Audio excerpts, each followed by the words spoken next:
Ikhwanifillah, insya Allah mulai ke depan itu akan saya kompilasikan selama 1 pekan apa saja kira-kira informasi yang bisa saya bagikan kepada teman-teman semua. Saya mulai dari pekan ini. Pekan ini meskipun bukan akhir pekan gitu ya, ya saya akan coba. Itu ada beberapa hal yang saya dapatkan selama 1 pekan ini. Yang pertama adalah tentang matinya seorang pakar. Ini mungkin ada bukunya ya, ada bukunya tentang matinya seorang pakar.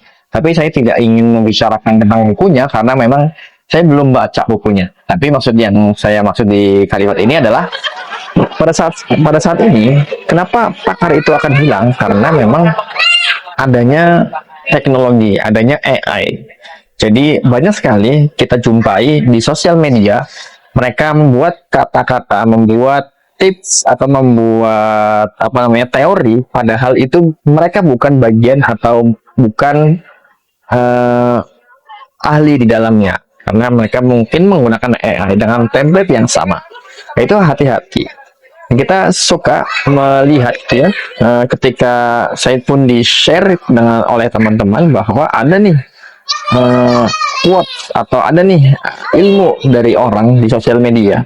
Setelah saya cek ternyata ya memang bermasalah entah itu dasarnya atau apa namanya itunya yang tidak ada, referensi yang tidak ada, atau mereka salah menggunakan referensi yang ada. Contohnya seperti kemarin saya baca tentang orang yang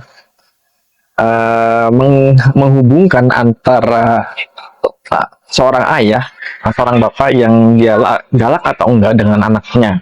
Itu disebabkan oleh hubungan seksual di rumahnya.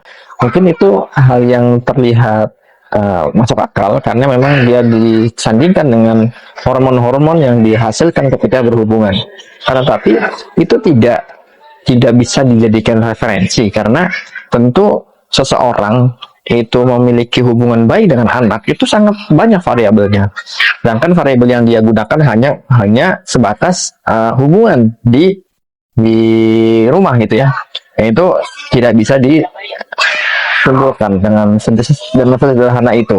Nah, kenapa hal itu bisa bisa masuk akal? Karena mereka menggunakan AI. AI itu akan sesuai dengan apa yang kita inginkan. Contohnya, apakah A berhubungan dengan B? Maka AI akan menjawab, ya, A sangat berhubungan dengan B karena A, B, C dia sebutkan. Makanya hati-hati teman-teman semua, setiap ada informasi maka kita cek apakah dia memang benar-benar kebenaran, atau misalkan dia mempunyai referensi maka kita cek referensinya apakah benar. Kadang juga ada yang referensinya tidak sesuai, maksudnya adalah dia tidak menggunakan atau tidak sesuai dengan maksud referensi itu. Yang pertama. Dan yang kedua adalah tentang pewaris dan perintis. Ada banyak sekali teman-teman semua gitu ya, sangat bangga jika dirinya bagian dari perintis, karena perintis dianggapnya adalah super power gitu, mempunyai power yang besar, akhirnya dia bisa memulai segala usahanya itu mulai dari nol sampai dia sukses.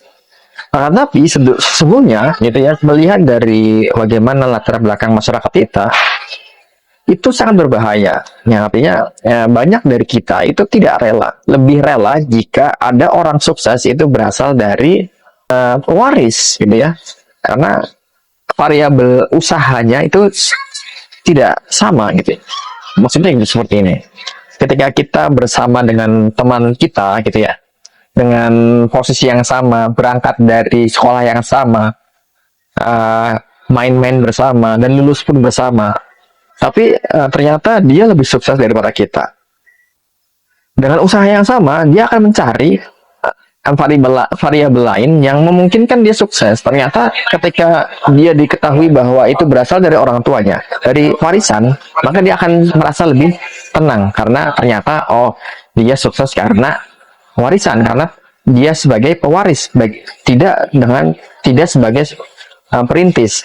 Oleh karena itu teman-teman, saya juga berkesimpulan bahwa jika saya mencapai suatu kesuksesan atau dan lain sebagainya, maka akan saya simpulkan itu berasal dari pewaris. Kenapa? Itu untuk menjaga hati-hati atau perasaan-perasaan orang lain yang tidak senang.